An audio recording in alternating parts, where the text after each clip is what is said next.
Bonjour! Saviez-vous qu'il existe différentes typologies de coups?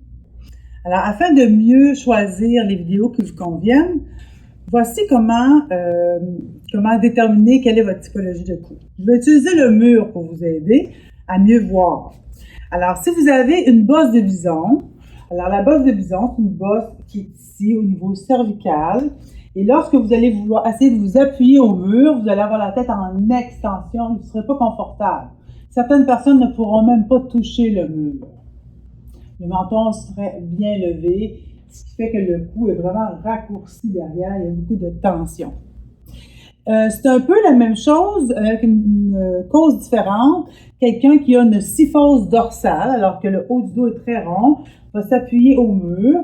Et là, encore une fois, ça va être difficile d'aller toucher le mur et la tête va être en extension. Alors pour vous, quand vous êtes sur le dos, c'est vraiment important d'avoir un coussin sous la tête pour être le cou détendu. Ensuite, si vous avez une rectitude cervicale, alors c'est un cou qui est très très droit.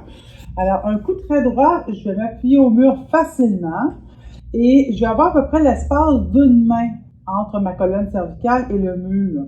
À peu près ça. Ça dépend de l'épaisseur de votre main.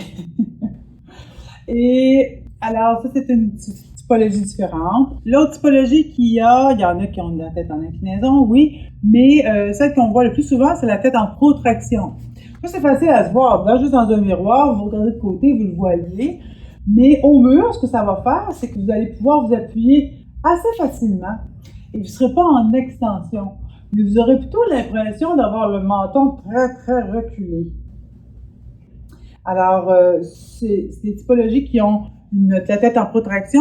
C'est pas un manque de souplesse, contrairement à des gens qui ont une bosse de bison ou une syphose dorsale. C'est plutôt un manque de tonus musculaire de la chaîne postérieure, hein, tout du haut du dos, des rotateurs des épaules et du cou. Alors, avec ces indications-là, maintenant, vous pouvez choisir les bons vidéos pour vous aider à faire les bons exercices. À bientôt!